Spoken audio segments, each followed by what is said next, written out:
रवींद्रनाथ टैगोर 7 मई 1861 7 अगस्त 1941 बंगाली पुनर्जागरण के एक बंगाली कवि, लेखक, नाटककार, संगीतकार, दार्शनिक, समाज सुधारक और चित्रकार थे। उन्होंने प्रासंगिक आधुनिकता के साथ बंगाली साहित्य और संगीत के साथ साथ भारतीय कला को गीतांजलि की। गहन, संवेदनशील, ताज़ा और सुंदर कविता के लेखक, साहित्य में नोबेल पुरस्कार जीतने वाले पहले गैर यूरोपीय और पहले गीतकार बने। भारतीय उपमहाद्वीप में व्यापक रूप से लोकप्रिय थी। रॉयल एशियाटिक सोसाइटी के फेलो थे। बंगाल का कवि कहा जाता था। गुरुदेव, कवि गुरु और विश्व कवि जैसे उपनामों से जाना जाता था। कलकत्ता के एक बंगाली ब्राह्मण, जिनके पैतृक वंश की जड़ें बर्दवान जिले और जैसलमेर में थीं, टैगोर ने 8 साल की उम्र में कविता लिखी थी। 16 वर्ष की आयु में उन्होंने छद्म नाम भानुसिंह सूर्य सिंह के तहत अपनी पहली पर्याप्त कविताएं जारी की, जिन्हें साहित्यिक अधिकारियों ने लंबे समय से खोई हुई क्लासिक्स के रूप में जब्त कर लिया। 1877 तक उन्होंने अपनी पहली लघु कहानियों और नाटकों में स्नातक की उपाधि प्राप्त की, जो उनके वास्तविक नाम से प्रकाशित हुई। एक मानवतावादी, सार्वभौमिकतावादी, अंतर्राष्ट्रीयतावादी और राष्ट्रवाद के प्रबल आलोचक के रूप में उन्होंने ब्रिटिश राज की निंदा की और ब्रिटेन से स्वतंत्रता की वकालत की। बंगाल पुनर्जागरण के प्रतिपादक के रूप में उन्होंने एक विशाल कैनन को आगे बढ़ाया, जिसमें पेंटिंग, रेखाचित्र और डूडल, सैकड़ों ग्रंथ और लगभग 2000 गीत शामिल थे। उनकी विरासत विश्वभारती विश्वविद्यालय की स्थापना में भी कायम है। टैगोर ने कठोर शास्त्रीय रूपों को नकार कर और भाषाई सख्ती का विरोध करके बंगाली कला का आधुनिकीकरण किया। उनके उपन्यास, कहानियां, गीत, नृत्य, नाटक और निबंध राजनीतिक और व्यक्तिगत विषयों पर बात करते थे। गीतांजलि, गीत अर्पण, गोरा, निष्पक्ष और घरे बैरे, घर और दुनिया उनकी सबसे प्रसिद्ध रचनाएं हैं, और उनकी कविता, लघु कथाएं और उपन्यास उनकी गीतात्मकता, बोलचाल, प्रकृतिवाद और अप्राकृतिक चिंतन के लिए प्रशंसित या आलोचना किए गए थे। उनकी रचनाओं को 2 देशों ने राष्ट्रगान के रूप में चुना, भारत का जन गण मन और बांग्लादेश का आमार सोनार बांग्ला। श्रीलंका का राष्ट्रगान भी उनके काम से प्रेरित था।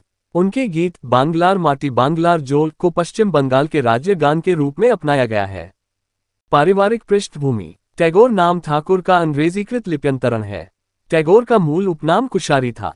वे पिराली ब्राह्मण थे। पिराली ऐतिहासिक रूप से एक कलंकित और अपमानजनक अर्थ रखता था, जो मूल रूप से पश्चिम बंगाल के बर्दवान जिले के कुश नामक गांव के थे। रवींद्रनाथ टैगोर के जीवनी लेखक प्रभात कुमार मुखोपाध्याय ने अपनी पुस्तक रवींद्र जीवनी और रवींद्र साहित्य प्रभारी के पहले खंड में लिखा है कि कुशारी भट्ट नारायण के पुत्र दीन कुशारी के वंशज थे। दीन को महाराजा क्षितिसुरा द्वारा कुश, बर्दवान जिले में नामक एक गांव दिया गया था। वे इसके प्रमुख बन गए और कुशारी के रूप में जाने गए। जीवन और घटनाएं। प्रारंभिक जीवन 1861-1878।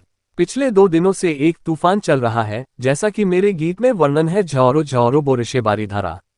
इसके बीच एक असहाय, बेघर आदमी सिर से पैर तक भीगा हुआ अपने स्टीमर की छत पर खड़ा है। पिछले 2 दिनों से मैं ये गीत बार बार गा रहा हूँ। परिणामस्वरूप तीव्र वर्षा की तेज आवाज, हवा का हाहाकार, गोरई नदी की उफनती आवाज ने एक नया जीवन ग्रहण कर लिया है और एक नई भाषा पाली है, और मुझे इस नए संगीत नाटक में एक प्रमुख अभिनेता की तरह महसूस हुआ है, जो मेरे सामने घटित हो रहा है। 13 जीवित बच्चों में सबसे छोटे, टैगोर उपनाम रवि, का जन्म 7 मई 1861 को कलकत्ता के जोरासान को हवेली में हुआ था। वे देवेंद्रनाथ टैगोर 1817-1905 और सरदा देवी 1830-1875 के पुत्र थे। टैगोर का पालन पोषण ज्यादातर नौकरों ने किया था। उनकी मां का बचपन में ही निधन हो गया था और उनके पिता काफी यात्रा करते थे।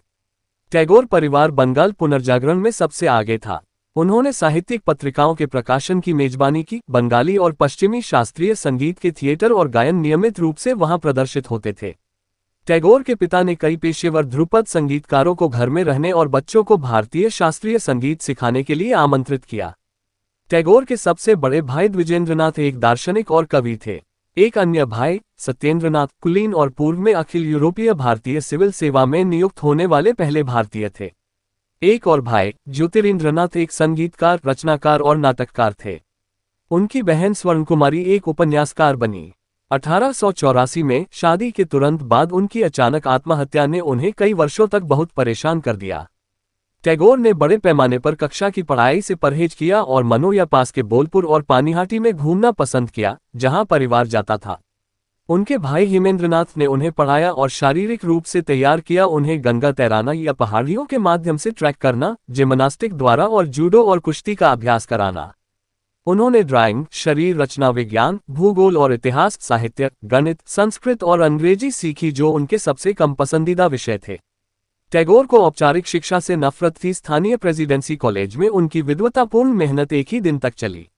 वर्षों बाद उन्होंने माना कि उचित शिक्षण चीजों को समझा नहीं सकता, उचित शिक्षण जिज्ञासा को बढ़ाता है। 11 साल की उम्र में अपने उपनयन वयस्कता के संस्कार के बाद टैगोर और उनके पिता कई महीनों के लिए भारत का दौरा करने के लिए फरवरी 1873 में कलकत्ता से चले गए। अपने पिता की शांतिनिकेतन एस्टेट और अमृतसर का दौरा करने के बाद हिमालय के हिल स्टेशन डलहौजी पहुंचे। वहां टैगोर ने आत्मकथाएं पढ़ी, इतिहास, खगोल विज्ञान, आधुनिक विज्ञान और संस्कृत का अध्ययन किया और कालिदास की शास्त्रीय कविता की जांच की। 1873 में अमृतसर में अपने एक महीने के प्रवास के दौरान वे स्वर्ण मंदिर में गाई जा रही मधुर गुरबानी और नानक बानी से बहुत प्रभावित हुए, जिसके लिए पिता और पुत्र दोनों नियमित आगंतुक थे। वह अपनी माय रिमिनिसेंस 1912 में लिखते हैं, अमृतसर का स्वर्ण मंदिर मुझे स्वप्न की तरह याद आता है। मैं अपने पिता के साथ कई सुबह झील के बीच में सिखों के इस गुरु दरबार में गया हूँ। वहां पवित्र मंत्रोच्चार लगातार गूंजता रहता है। मेरे पिता भक्तों की भीड़ के बीच बैठे हुए कभी कभी स्तुति के भजन में अपनी आवाज मिलाते थे और किसी अजनबी को अपनी भक्ति में शामिल पाते थे। वे उत्साहपूर्वक सौहार्दपूर्ण होते थे और हम चीनी के क्रिस्टल और अन्य मिठाइयों के पवित्र प्रसाद से लदे हुए लौटते थे। उन्होंने सिख धर्म से संबंधित 6 कविताएं और बंगाली बच्चों की पत्रिका में सिख धर्म के बारे में कई लेख लिखे। गुरु गोबिंद सिंह पर कविताएं, निष्फला उपहारा निष्फल उपहार 1888, अनुवादित व्यर्थ उपहार, गुरु गोबिंद 1899 और शेषा शेष शिक्षा 1899, अंतिम शिक्षाएं के रूप में अनुवादित। बंदा बहादुर पर कविता, बंदी बिरा बंदी बीर द प्रिजनर वॉरियर 1888 या 1898 में लिखी गई। भाई तोरू सिंह पर कविता, प्रार्थनातीता दान प्रार्थनातीत दान अनचाहा उपहार 1888 या 1898 में लिखी गई। निहाल सिंह पर कविता, निहाला सिन्हा निहाल सिंह 1935 में लिखी गई। टैगोर जोरोसां को लौट आए और 1877 तक प्रमुख कार्यों का एक सेट पूरा किया। उनमें से एक विद्यापति की मैथिली शैली में एक लंबी कविता थी। एक मजाक के रूप में उन्होंने दावा किया कि ये 17वीं शताब्दी के नए खोजे गए वैष्णव कवि भानुसिंह की खोई हुई रचनाएं थीं। क्षेत्रीय विशेषज्ञों ने उन्हें काल्पनिक कवि की खोई हुई कृतियों के रूप में स्वीकार किया। उन्होंने भिखारी महिला के साथ बंगाली में लघु कथा शैली में शुरुआत की। उसी वर्ष प्रकाशित संध्या संगीत 1882 में निर्झरेर स्वप्नभंगा झरने का उत्साह कविता शामिल है। शिलेदाह 1878-1901। क्योंकि देवेंद्रनाथ चाहते थे कि उनका बेटा बैरिस्टर बने, टैगोर ने 1878 में ब्राइटन, ईस्ट ससेक्स, इंग्लैंड के एक पब्लिक स्कूल में दाखिला लिया। वे ब्राइटन और होव के पास टैगोर परिवार के मदीना विला के एक घर में कई महीनों तक रहे। 1877 में उनके भतीजे और भतीजी सुरेन और इंदिरा देवी, टैगोर के भाई सत्येंद्रनाथ के बच्चे, अपनी मां टैगोर की भाभी के साथ उनके साथ रहने के लिए भेजे गए। उन्होंने कुछ समय के लिए यूनिवर्सिटी कॉलेज लंदन में कानून की पढ़ाई की, लेकिन फिर छोड़ दी और इसके बजाय शेक्सपियर के नाटकों कोरियोलिनस और एंटनी और क्लियोपेट्रा और थॉमस ब्राउन के रेलिजियो मेडिसी का स्वतंत्र अध्ययन करने का विकल्प चुना।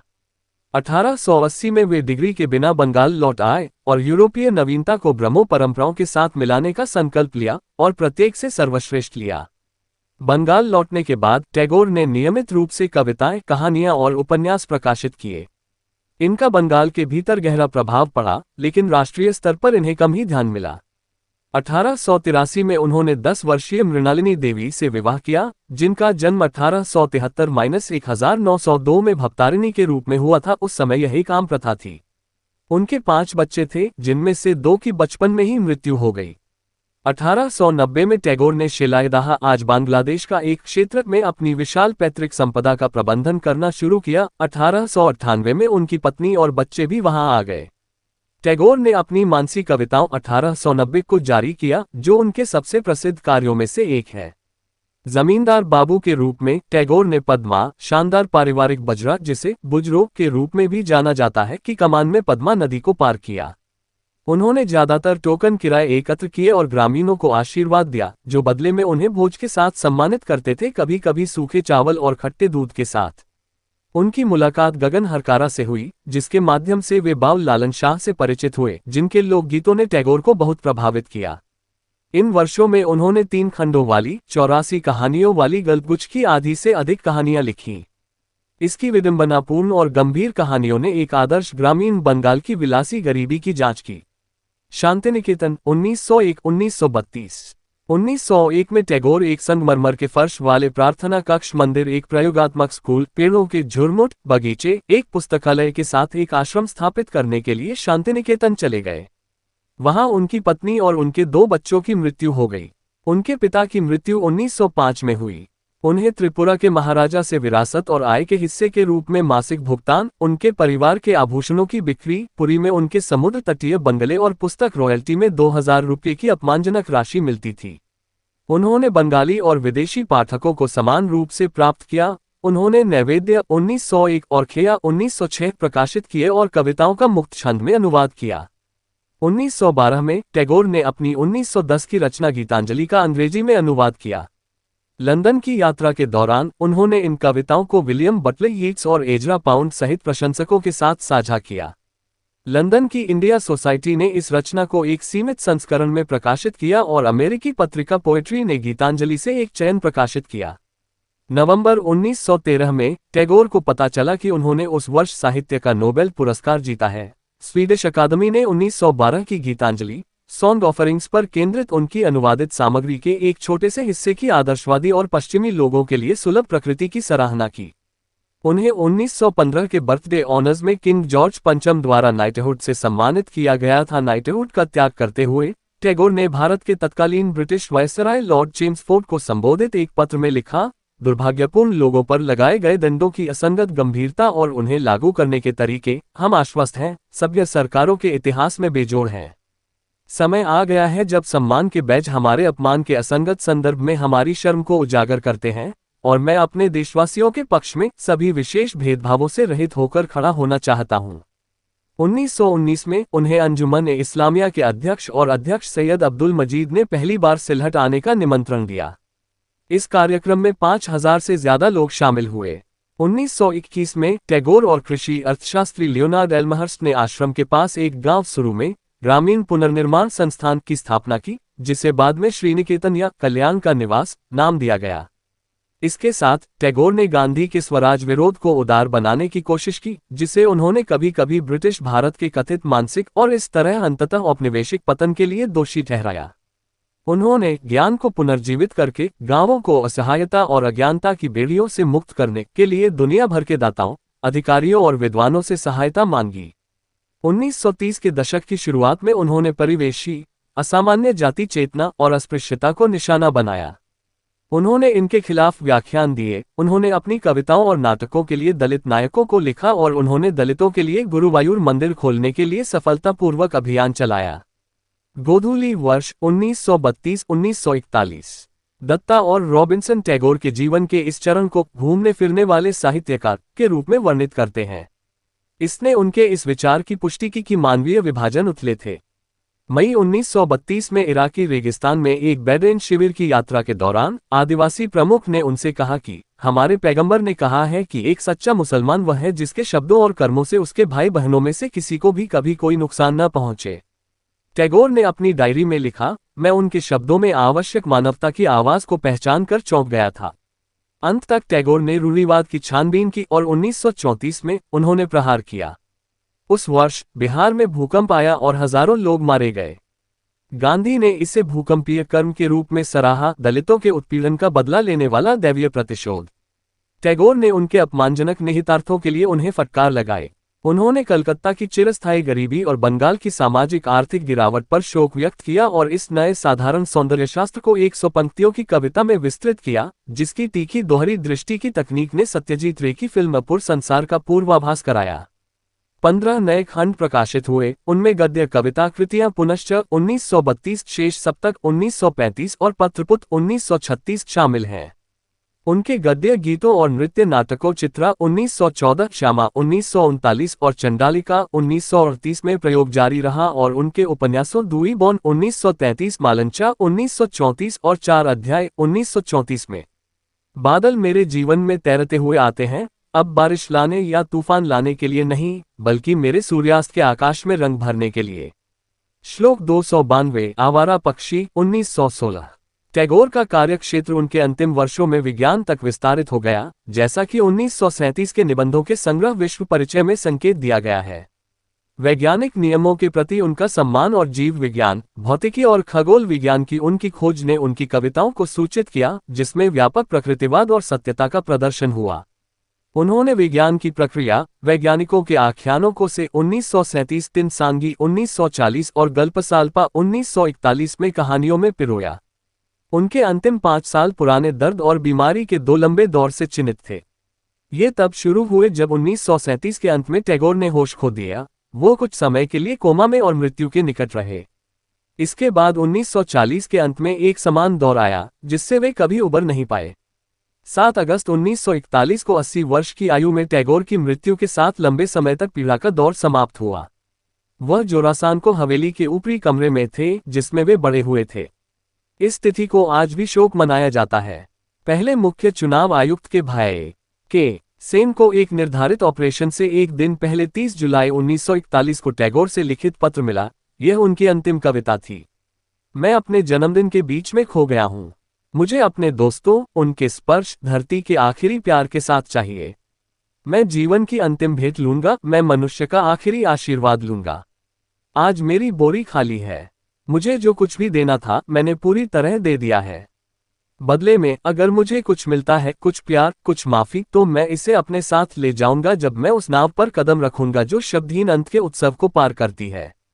ट्रेवल्स। हमारी भावनाएं और इच्छाएं अनियंत्रित हैं, लेकिन हमारा चरित्र इन तत्वों को एक सामंजस्यपूर्ण पूरे में नियंत्रित करता है।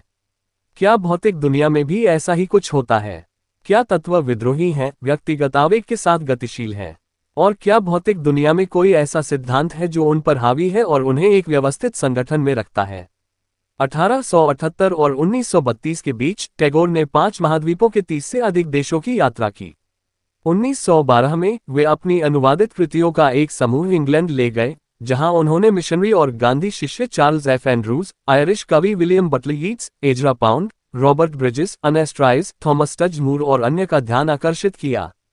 यीट्स ने गीतांजलि के अंग्रेजी अनुवाद की प्रस्तावना लिखी। एंड्रूज शांतिनिकेतन में टैगोर से जुड़ गए। नवंबर 1912 में टैगोर ने संयुक्त राज्य अमेरिका और यूनाइटेड किंगडम का दौरा करना शुरू किया। एंड्रूज के पादरी मित्रों के साथ बटेटन, स्टैफोर्डशायर में रुके।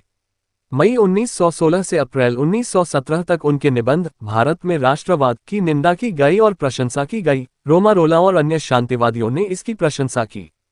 घर लौटने के कुछ समय बाद 63 वर्षीय टैगोर ने पेरू सरकार का निमंत्रण स्वीकार कर लिया। उन्होंने मेक्सिको की यात्रा की।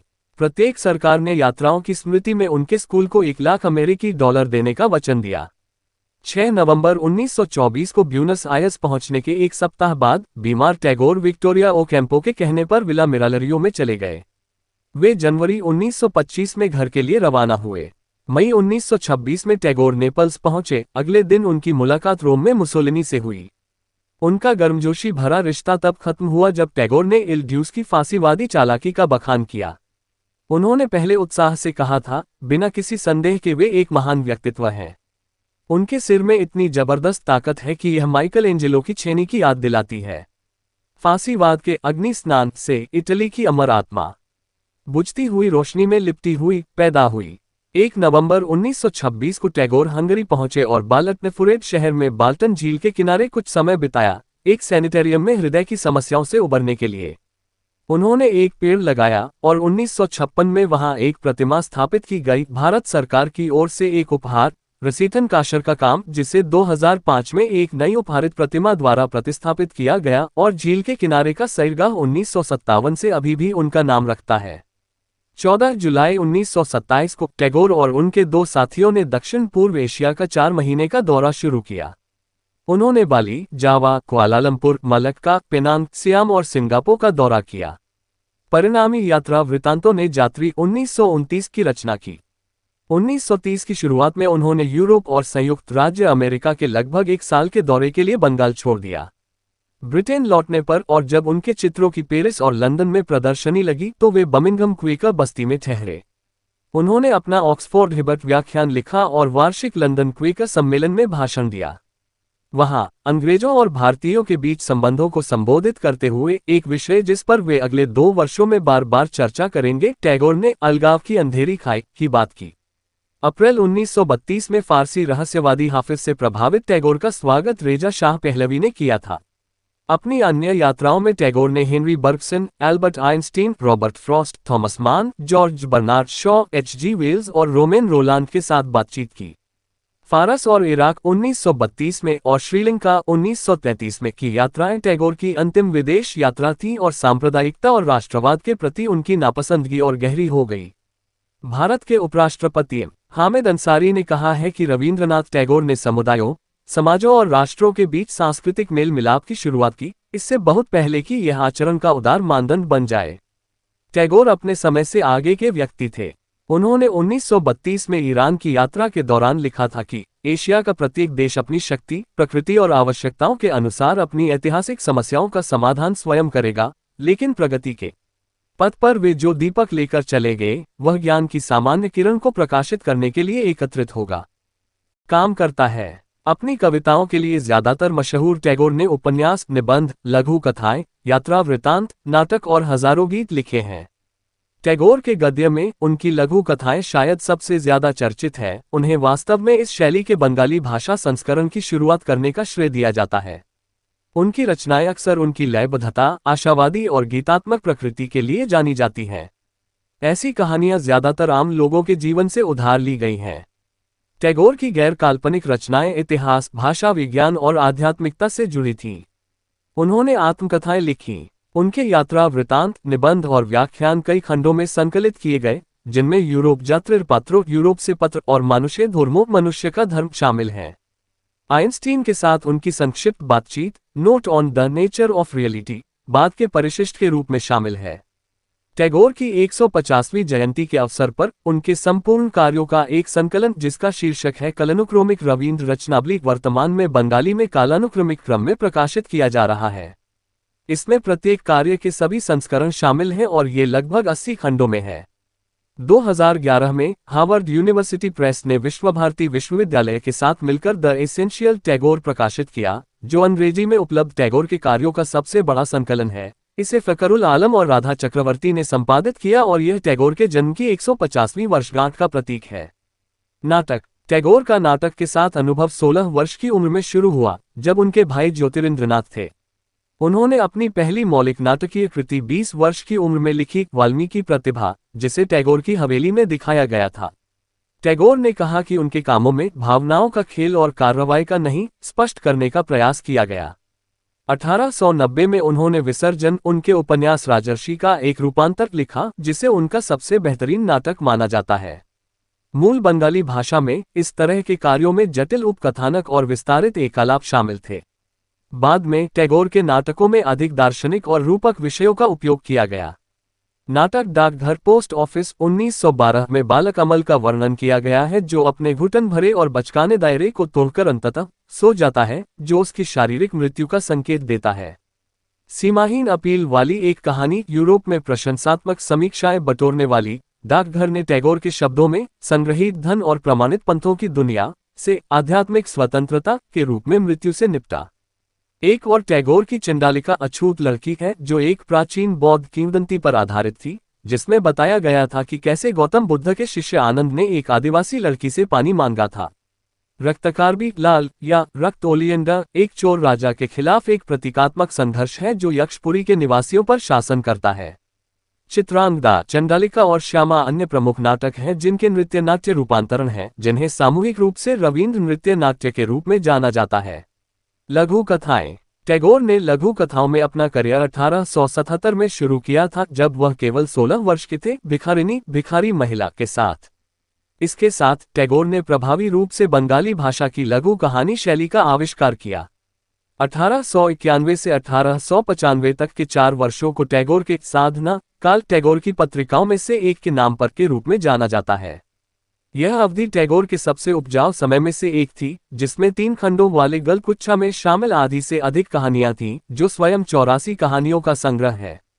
ऐसी कहानियां आमतौर पर टैगोर के अपने परिवेश, आधुनिक और फैशनेबल विचारों और दिलचस्प दिमागी पहेलियों जिनके साथ टैगोर अपनी बुद्धि का परीक्षण करने के शौकीन थे पर प्रतिबिंबों को प्रदर्शित करती हैं। ये विशेषताएं पतिसा, शहजादपुर और शिलेदा जैसे आम गांवों में टैगोर के जीवन से घनिष्ठ रूप से जुड़ी हुई थीं, जब वे टैगोर परिवार की विशाल भूमि का प्रबंधन कर रहे थे।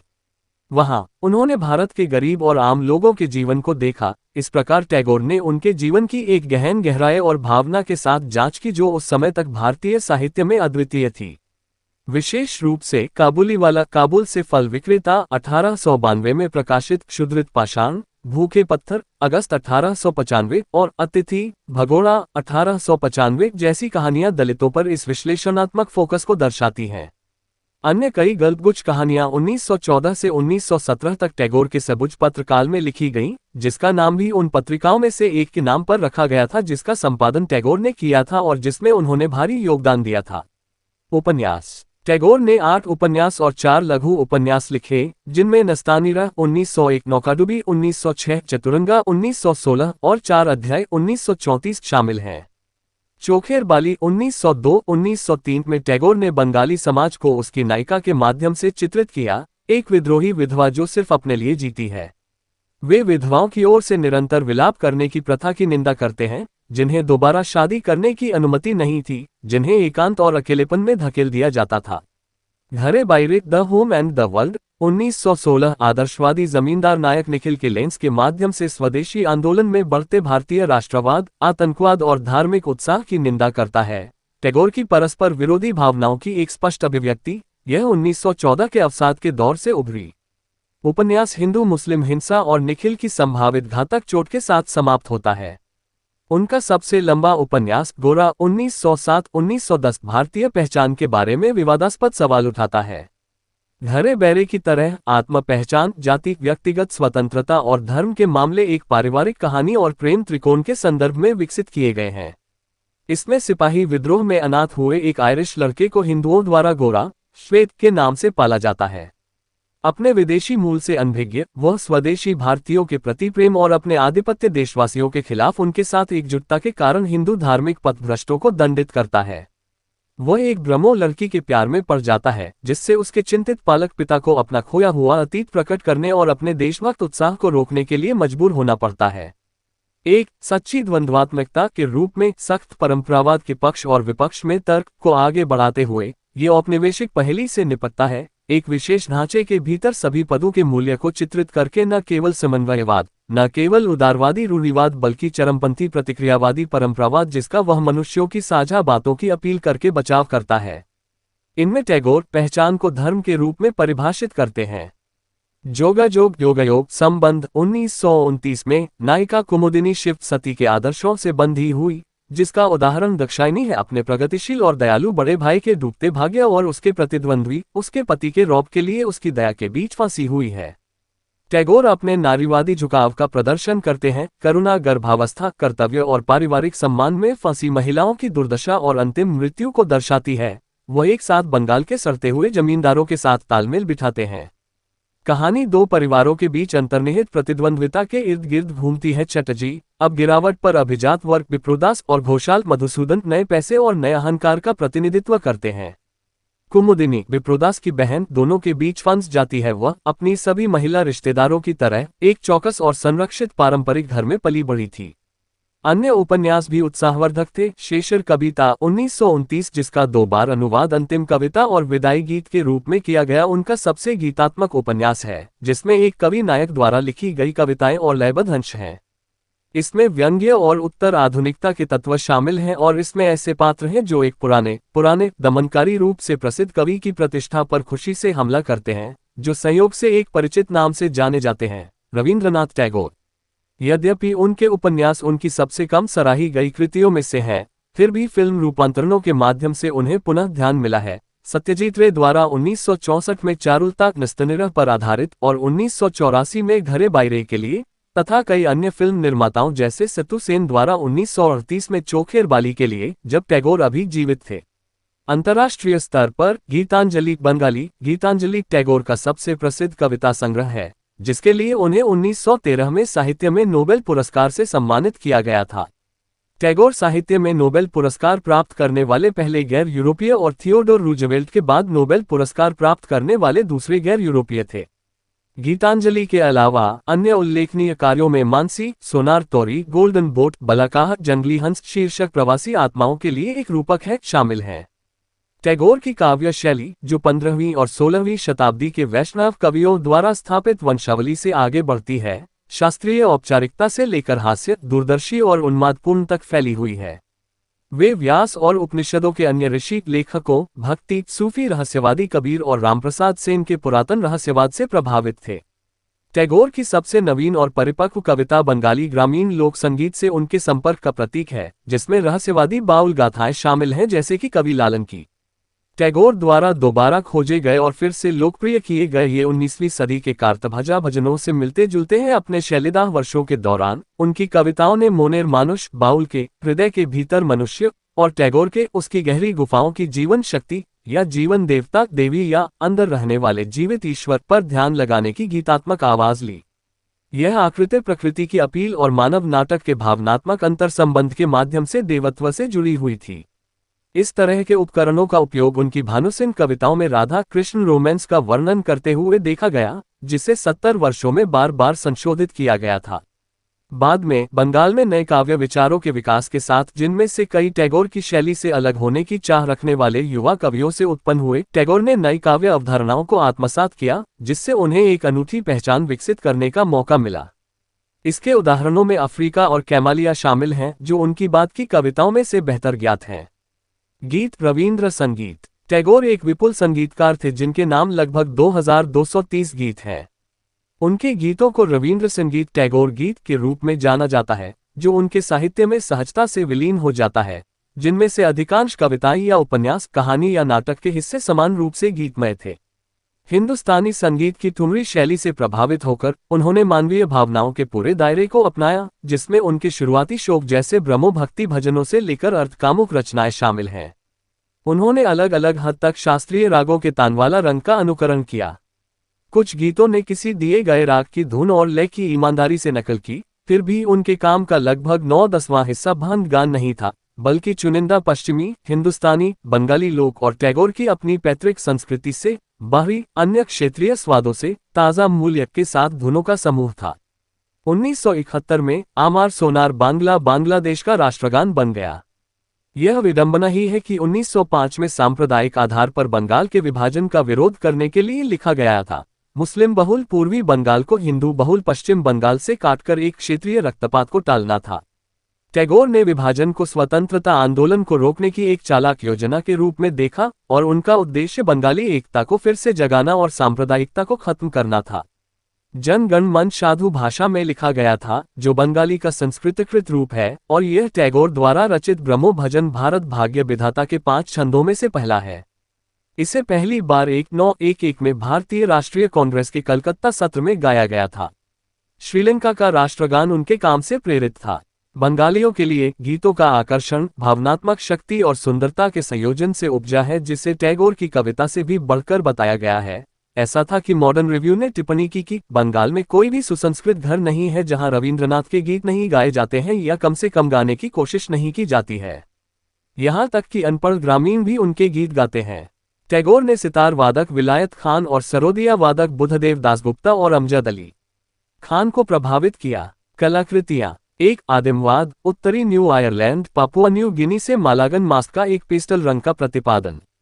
2 टैगोर के बंगाली भाषा के शुरुआती अक्षर रा और था, इस रोथो रविंद्रनाथ ठाकुर की लकड़ी की मुहर में काम किए गए हैं, जो शैलीगत रूप से उत्तरी अमेरिका के प्रशांत उत्तर पश्चिम क्षेत्र से पारंपरिक हैडा नक्काशी में इस्तेमाल किए गए डिजाइनों के समान है। टैगोर अक्सर अपनी पांडुलिपियों को ऐसी कला से अलंकृत करते थे। 60 साल की उम्र में टैगोर ने ड्राइंग और पेंटिंग शुरू की। उनके कई कार्यों की सफल प्रदर्शनियां, जो फ्रांस के दक्षिण में मिले कलाकारों के प्रोत्साहन पर पेरिस में पहली बार प्रदर्शित हुई, पूरे यूरोप में आयोजित की गईं। वह संभवतः लाल हरे रंग के अंधे थे, जिसके परिणामस्वरूप उनके कार्यों में अजीब रंग योजनाएं और ऑफबीट सौंदर्यशास्त्र प्रदर्शित हुए। टैगोर कई शैलियों से प्रभावित थे, जिनमें उत्तरी न्यू आयरलैंड के मलंगगन लोगों द्वारा स्क्रिमशॉ, पापुआ न्यू गिनी, उत्तरी अमेरिका के प्रशांत उत्तर पश्चिम क्षेत्र से हैडा नक्काशी और जर्मन मैक्स पेचेस्टीन द्वारा वुडकिट शामिल हैं। लिखावट के लिए उनकी कलाकार की नज़र सरल कलात्मक और लयबद्ध लेटमोटिव्स में प्रकट हुई। कई चित्रकारों से घिरे रवींद्रनाथ हमेशा से ही चित्रकारी करना चाहते थे।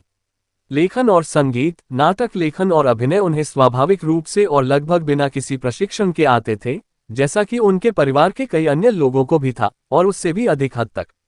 लेकिन चित्रकारी उन्हें नहीं आती थी। फिर भी उन्होंने इस कला में महारत हासिल करने की बार बार कोशिश की और उनके शुरुआती पत्रों और संस्मरणों में इसके कई संदर्भ हैं। उदाहरण के लिए 1900 में, जब वे 40 के करीब थे और पहले से ही एक प्रसिद्ध लेखक थे, उन्होंने जगदीश चंद्र बोस को लिखा, आपको ये सुनकर आश्चर्य होगा कि मैं एक स्केचबुक ड्राइंग के साथ बैठा हूँ। कहने की जरूरत नहीं है, ये चित्र पेरिस के किसी सैलून के लिए नहीं है। वे मुझे जरा भी संदेह नहीं कराते कि किसी देश की राष्ट्रीय गैलरी अचानक उन्हें खरीदने के लिए कर बढ़ाने का फैसला करेगी। लेकिन जिस तरह एक माँ अपने सबसे बदसूरत बेटे पर सबसे ज्यादा स्नेह लुटाती है, उसी तरह मैं गुप्त रूप से उसी कौशल की ओर आकर्षित होता हूँ जो मुझे सबसे कम आसानी से आता है। उन्होंने ये भी महसूस किया कि वे पेंसिल की तुलना में रबड़ का अधिक उपयोग कर रहे थे, और परिणामों से असंतुष्ट होकर उन्होंने अंततः ये निर्णय लेते हुए काम छोड़ दिया कि चित्रकार बनना उनके लिए नहीं है। भारत के राष्ट्रीय आधुनिक कला गैलरी ने अपने संग्रह में टैगोर की 102 कृतियां सूचीबद्ध की हैं। 1937 में टैगोर की पेंटिंग्स को नाजी शासन द्वारा बर्लिन के बारोक क्राउन प्रिंस पैलेस से हटा दिया गया था और 5 को 1941-1942 में नाजियों द्वारा संकलित पतित कला की सूची में शामिल किया गया था। राजनीति। टैगोर ने साम्राज्यवाद का विरोध किया और भारतीय राष्ट्रवादियों का समर्थन किया, और ये विचार पहली बार मानस में सामने आए, जो कि ज्यादातर उनकी 20वीं में लिखी गई थी। हिंदू जर्मन षड्यंत्र परीक्षण और बाद के खातों के दौरान उत्पादित साक्ष्य गदरवादियों के बारे में उनकी जागरूकता की पुष्टि करते हैं और कहा कि उन्होंने जापानी प्रधानमंत्री टेराची मासाटेक और पूर्व प्रीमियर ओकुमा शिगेनोबु का समर्थन मांगा था। फिर भी उन्होंने स्वदेशी आंदोलन का मजाक उड़ाया। उन्होंने 1925 के तीखे निबंध द कल्ट ऑफ द चरखा में इसकी निंदा की। अमर्त्य सेन के अनुसार टैगोर ने स्वतंत्रता आंदोलन के दृढ़ता से राष्ट्रवादी रूपों के खिलाफ विद्रोह किया। उन्होंने लोगों से पीड़ितों की सोच से बचने और इसके बजाय आत्म सहायता और शिक्षा की तलाश करने का आग्रह किया, और उन्होंने ब्रिटिश प्रशासन की उपस्थिति को हमारे सामाजिक रोग का राजनीतिक लक्षण माना। उन्होंने कहा कि गरीबी की चरम सीमा पर रहने वालों के लिए भी अंधी क्रांति का कोई सवाल ही नहीं हो सकता। इसके लिए बेहतर है स्थिर और उद्देश्यपूर्ण शिक्षा। इसलिए मैं फिर से दोहराता हूं कि जब तक हम मनुष्य के प्रति प्रेम नहीं रखते, तब तक हम उसके बारे में सही दृष्टिकोण नहीं रख सकते। सभ्यता का मूल्यांकन इस आधार पर नहीं किया जाना चाहिए कि उसने कितनी शक्ति विकसित की है, बल्कि इस आधार पर किया जाना चाहिए कि उसने कितना विकास किया है और अपने कानूनों और संस्थाओं के माध्यम से मानवता के प्रति प्रेम को कितना अभिव्यक्त किया है। ऐसे विचारों ने कई लोगों को क्रोधित कर दिया। 1916 के अंत में सैन फ्रांसिस्को के एक होटल में रहने के दौरान वे भारतीय प्रवासियों द्वारा हत्या से बाल बाल बच गए। ये साजिश तब विफल हो गई जब उनके संभावित हत्यारे एक बहस में पड़ गए। टैगोर ने भारतीय स्वतंत्रता आंदोलन की प्रशंसा करते हुए गीत लिखे। टैगोर की 2 अधिक राजनीतिक रूप से आवेशित रचनाएं, चित्तो जेठा भयशून्यो जहां मन भयमुक्त है, और एकला चलो रे यदि वे तुम्हारी पुकार का उत्तर नहीं देते तो अकेले चले, व्यापक रूप से लोकप्रिय हुई, जिनमें से बाद वाली रचना को गांधी ने पसंद किया। हालांकि गांधीवादी सक्रियता की कुछ आलोचना करते हुए टैगोर ने अछूतों के लिए अलग निर्वाचिका से जुड़े गांधी अंबेडकर विवाद को सुलझाने में महत्वपूर्ण भूमिका निभाई, जिससे गांधी के कम से कम एक आमरण अनशन का विचार सामने आया। नाइटहुड की अस्वीकृति। टैगोर ने 1919 में जलियांवाला बाग हत्याकांड के जवाब में अपनी नाइटहुड की उपाधि त्याग दी। वायसराय लॉर्ड चेम्सफोर्ड को लिखे अस्वीकृति पत्र में उन्होंने लिखा, समय आ गया है जब सम्मान के चिन्ह अपमान के असंगत संदर्भ में हमारी शर्म को उजागर करते हैं, और मैं अपनी ओर से सभी विशेष भेदभावों को त्याग कर अपने उन देशवासियों के पक्ष में खड़ा होना चाहता हूं जो अपनी तथाकथित तुच्छता के कारण मानव होने के अयोग्य अपमान सहने के लिए उत्तरदायी हैं। शांतिनिकेतन और विश्व भारती। टैगोर रटंत कक्षा स्कूली शिक्षा से घृणा करते थे, जैसा कि उनकी लघु कहानी द पैरट्स ट्रेनिंग में दिखाया गया है, जिसमें एक पक्षी को पिंजरे में बंद कर दिया जाता है और उसे जबरदस्ती पाठ्य पुस्तक के पन्ने खिलाए जाते हैं, मौत तक। 1917 में सांता बाबरा का दौरा करते हुए टैगोर ने एक नए प्रकार के विश्वविद्यालय की कल्पना की। उन्होंने शांतिनिकेतन को भारत और दुनिया के बीच संपर्क सूत्र बनाने और राष्ट्र और भूगोल की सीमाओं से परे कहीं मानवता के अध्ययन के लिए एक विश्व केंद्र बनाने की मांग की। स्कूल, जिसका उन्होंने विश्वभारती नाम रखा, की आधारशिला 24 दिसंबर 1918 को रखी गई थी और इसका उद्घाटन ठीक 3 साल बाद हुआ था। टैगोर ने ब्रह्मचर्य प्रणाली को नियोजित किया। गुरु विद्यार्थियों को व्यक्तिगत मार्गदर्शन देते थे, भावनात्मक, बौद्धिक और आध्यात्मिक शिक्षण अक्सर पेड़ों के नीचे किया जाता था। उन्होंने स्कूल में काम किया, उन्होंने नोबेल पुरस्कार के लिए अपनी धनराशि का योगदान दिया और शांतिनिकेतन में प्रबंधक संरक्षक के रूप में उनके कर्तव्यों ने उन्हें व्यस्त रखा। सुबह वे कक्षाओं में पढ़ाते थे, दोपहर और शाम को वे छात्रों की पाठ्यपुस्तकें लिखते थे। उन्होंने 1919 और 1921 के बीच यूरोप और संयुक्त राज्य अमेरिका में स्कूल के लिए बड़े पैमाने पर धन जुटाया। नोबेल पुरस्कार की चोरी। 25 मार्च 2004 को टैगोर का नोबेल पुरस्कार विश्वभारती विश्वविद्यालय की सुरक्षा तिजोरी से चोरी हो गया था, साथ ही उनके कई अन्य सामान भी। 7 दिसंबर 2004 को स्वीडिश अकादमी ने टैगोर के नोबेल पुरस्कार की 2 प्रतिकृतियां, एक सोने से बनी और दूसरी कांस्य से बनी, विश्वभारती विश्वविद्यालय को भेंट करने का फैसला किया। इसने काल्पनिक फिल्म नोबेल चोर को प्रेरित किया। 2016 में चोरों को शरण देने के आरोप में प्रदीप बाउरी नामक एक बाउल गायक को गिरफ्तार किया गया था। प्रभाव और विरासत। हर साल कई आयोजन टैगोर को श्रद्धांजलि देते हैं। दुनिया भर में फैले समूहों द्वारा उनकी जयंती कभी प्रणाम मनाई जाती है। अर्बाना, इलिनॉइस, अमेरिका में आयोजित वार्षिक टैगोर महोत्सव, कोलकाता से शांतिनिकेतन तक रवींद्र पथ परिक्रमा, पैदल तीर्थ यात्रा और उनकी कविताओं का पाठ, जो महत्वपूर्ण वर्षगांठों पर आयोजित किया जाता है।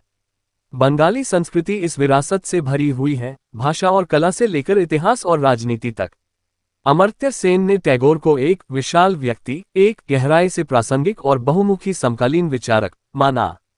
टैगोर की बंगाली मूल रचनाएं 1939 की रवींद्र रचनावली को उनके देश की सबसे बड़ी सांस्कृतिक धरोहरों में से एक माना जाता है और उन्हें एक उचित रूप से विनम्र भूमिका में रखा गया। भारत का सबसे महान कवि। टैगोर यूरोप, उत्तरी अमेरिका और पूर्वी एशिया के अधिकांश हिस्सों में प्रसिद्ध थे। उन्होंने एक प्रगतिशील सहशिक्षा संस्थान डार्टिंगटन हॉल स्कूल की सह स्थापना की। जापान में उन्होंने नोबेल पुरस्कार विजेता यासुनारी कवाबाता जैसी हस्तियों को प्रभावित किया। औपनिवेशिक वियतनाम में टैगोर कट्टरपंथी लेखक और प्रचारक गुयेन एन की बेचैन आत्मा के लिए एक मार्गदर्शक थे। टैगोर की रचनाओं का अंग्रेजी, डच, जर्मन, स्पेनिश और अन्य यूरोपीय भाषाओं में चेक इंडोलॉजिस्ट विंसेंट लेस्नी, फ्रांसीसी नोबेल पुरस्कार विजेता आंद्रे गिडे, रूसी कवि अन्ना अखमातोवा, पूर्व तुर्की प्रधानमंत्री बुलेंट एसेविट और अन्य द्वारा व्यापक रूप से अनुवाद किया गया था। संयुक्त राज्य अमेरिका में टैगोर के व्याख्यान सर्किट, विशेष रूप से 1916-1917 के, व्यापक रूप से उपस्थित थे और टैगोर से जुड़े कुछ विवाद, जो संभवतः काल्पनिक थे, ने 1920 के दशक के उत्तरार्ध के बाद जापान और उत्तरी अमेरिका में उनकी लोकप्रियता और बिक्री को नष्ट कर दिया, जिसका समापन बंगाल के बाहर उनके लगभग पूर्ण ग्रहण के साथ हुआ। फिर भी निकारागुआ की यात्रा के दौरान आश्चर्यचकित सलमान रुश्दी द्वारा टैगोर के प्रति एक अव्यक्त श्रद्धा की खोज की गई। अनुवाद के माध्यम से टैगोर ने चिली के पाब्लो नेरुदा और गैब्रिएला मिस्ट्रल, मैक्सिकन लेखक ऑक्टेवियो पाज और स्पेन के जोस ओर्टेगा वाई गैसेट, ज़ेनोबिया कैम्परुबी और हुआन रामोन जिमेनेज को प्रभावित किया। 1914-1922 की अवधि में जिमेनेज कैम्परुबी जोड़ी ने टैगोर के अंग्रेजी कॉपस के 22 स्पेनिश अनुवाद तैयार किए। उन्होंने द क्रिसेंट मून और अन्य प्रमुख शीर्षकों को भारी संशोधित किया। इन वर्षों में जिमेनेज ने नग्न कविता विकसित की। ओर्टेगा वाई गैसेट ने लिखा कि टैगोर की व्यापक अपील इस बात के कारण है कि वह पूर्णता की लालसा की बात करते हैं जो हम सभी के पास है। टैगोर बचकाने आश्चर्य की एक निष्क्रिय भावना को जागृत करते हैं। 1920 के आसपास टैगोर की रचनाएं प्लेटो, दांते, सर्वेंटेस, गोएथे और टॉल्स्टॉय की रचनाओं के साथ साथ निःशुल्क संस्करणों में प्रसारित हुई। टैगोर को कुछ लोगों ने जरूरत से ज्यादा आंका था। ग्राहम ग्रीन को संदेह था कि मिस्टर येट्स के अलावा कोई भी उनकी कविताओं को बहुत गंभीरता से ले सकता है। कई प्रमुख पश्चिमी प्रशंसकों, जिनमें पाउंड और कुछ हद तक येट्स भी शामिल थे, ने टैगोर के काम की आलोचना की। येट्स उनके अंग्रेजी अनुवादों से प्रभावित नहीं थे। उन्होंने इस बात की निंदा की कि लानत है टैगोर, हमने 3 अच्छी किताबें लिखीं, स्टज मूर और मैंने, और फिर क्योंकि उन्होंने सोचा कि एक महान कवि होने की तुलना में अंग्रेजी देखना और जानना ज्यादा जरूरी है, उन्होंने भावुक बकवास निकाली और अपनी प्रतिष्ठा को बर्बाद कर दिया। टैगोर अंग्रेजी नहीं जानते, कोई भी भारतीय अंग्रेजी नहीं जानता। विलियम रेडिस, जिन्होंने उनकी कविताओं का अंग्रेजी अनुवाद किया, ने पूछा, विश्व साहित्य में उनका क्या स्थान है?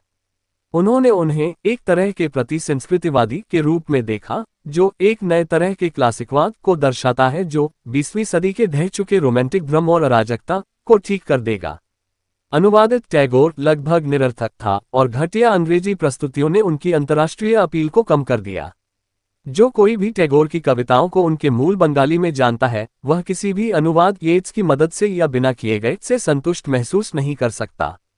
यहाँ तक कि उनके गद्य रचनाओं के अनुवाद भी कुछ हद तक विकृति से ग्रस्त हैं।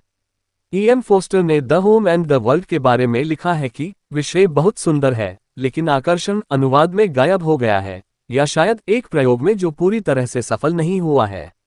संग्रहालय टैगोर संग्रहालय 8 है, 3 भारत में और 5 बांग्लादेश में। रविंद्र भारती संग्रहालय जोरासानको ठाकुर बाड़ी कोलकाता भारत में। टैगोर मेमोरियल संग्रहालय शिलाइदाह कोथेबाड़ी शिलाइदाह बांग्लादेश में। रविंद्र मेमोरियल संग्रहालय शहजादपुर कछारीबाड़ी शहजादपुर बांग्लादेश। रविंद्र भवन संग्रहालय शांतिनिकेतन भारत में। रविंद्र संग्रहालय मुंगपू कलिम्पोंग के पास भारत। पतिसर रविंद्र कचारीबाड़ी पतिसार अथराय नौगांव बांग्लादेश। पिथावोगे रविंद्र मेमोरियल कॉम्प्लेक्स पिथावोगे रूपसा खुलना बांग्लादेश। रविंद्र कॉम्प्लेक्स दक्षिणडीही गांव फुलतला उपजिला खुलना बांग्लादेश। कोलकाता के उत्तर में जोरासानको में स्थित जोरासानको ठाकुर बाड़ी बंगाली ठाकुरों का घर अंग्रेजी में टैगोर परिवार का पैतृक घर है। ये वर्तमान में रविंद्र भारती विश्वविद्यालय परिसर में 6/4 द्वारकानाथ टैगोर लेन जोरासानको कोलकाता 7,07,000 में स्थित है। ये वह घर है जिसमें टैगोर का जन्म हुआ था और यह वह स्थान भी है जहां उन्होंने अपना अधिकांश बचपन बिताया और जहां 7 अगस्त 1941 को उनकी मृत्यु हुई। कार्यों की सूची। पाठक, तुम कौन हो जो 100 साल बाद मेरी कविताएं पढ़ रहे हो? मैं तुम्हें इस वसंत की संपदा से एक भी फूल, दूर बादलों से सोने की एक भी किरण नहीं भेज सकता। अपने दरवाजे खोलो और बाहर देखो। अपने खिलते हुए बगीचे से 100 साल पहले के लुप्त हो चुके फूलों की सुगंधित यादें इकट्ठा करो। अपने दिल की खुशी में तुम उस जीवंत आनंद को महसूस करो जो एक वसंत की सुबह गाता था, अपनी खुशनुमा आवाज 100 सालों तक भेजता था। The gardener 1915। SNLTR टैगोर की संपूर्ण बंगाली रचनाओं का 1415 पू संस्करण होस्ट करता है। टैगोर वेब भी टैगोर की रचनाओं का एक संस्करण होस्ट करता है, जिसमें एनोटेड गीत भी शामिल हैं। अनुवाद प्रोजेक्ट गुटेनबर्ग और विकिसोर्स पर पाए जाते हैं। अधिक स्रोत नीचे दिए गए हैं। मूल अनुवाद वर्ष काम 1914 चित्रा 1922 चनात्मक एकता 1913 अर्धचंद्र 1917 वसंत का चक्र 1928 जुगनुओं 1916 फल संग्रह 1916 भगोड़ा 1913 माली 1912 गीतांजलि गीत अर्पण 1920 बंगाल की झलकियां 1921 घर और दुनिया 1916 भूखे पत्थर 1991 मैं तुम्हें जाने नहीं दूंगा चुनिंदा कविताएं 1914 डाक चैम्बर का राजा 2012 यूरोप में एक प्रवासी का पत्र 2003 ईश्वर का प्रेमी 1918 माशी 1928 मेरे बचपन के दिन 1917 मेरी यादें 1917 राष्ट्रवाद 914 डाकघर 1913 साधना जीवन का बोध 1997 चयनित पत्र 1994 चयनित कविताएं 1991 चयनित लघु कथाएं 1915 कबीर के गीत 1916 जापान की आत्मा 1918 टैगोर की कहानियां 916 आवारा पक्षी 1913 व्यवसाय 1921 बर्बाद जहाज। लोकप्रिय संस्कृति में रविंद्रनाथ टैगोर 1961 में बनी एक भारतीय डॉक्यूमेंट्री फिल्म है जिसे सत्यजीत रे ने लिखा और निर्देशित किया है। ये टैगोर की जन्म शताब्दी के दौरान रिलीज हुई थी। इसका निर्माण भारत सरकार के फिल्म प्रभाग द्वारा किया गया था। सबीआई संगीतकार डारिनका सिमिक मित्रोविक ने 1962 में अपने गीत चक्र ग्रेडिनार के लिए टैगोर के पाठ का इस्तेमाल किया। 1969 में अमेरिकी संगीतकारी एनी श्वेतवेगा को टैगोर के पाठ पर आधारित महिला कोरस के लिए एक रचना 2 पीसेस की रचना करने के लिए नियुक्त किया गया था। सुकांत रॉय की बंगाली फिल्म छलेबेला 2002 में जिशु सेनगुप्ता ने टैगोर का किरदार निभाया था। वंदना मुखोपाध्याय की बंगाली फिल्म चिरोसाखा है 2007 में सयानदीप भट्टाचार्य ने टैगोर की भूमिका निभाई। ऋतुपर्णो घोष की बंगाली डॉक्यूमेंट्री फिल्म जीवन स्मृति 2011 में समदर्शी दत्ता ने टैगोर की भूमिका निभाई। सुमन घोष की बंगाली फिल्म कादम्बरी 2015 में परमव्रत चटर्जी ने टैगोर का किरदार निभाया था।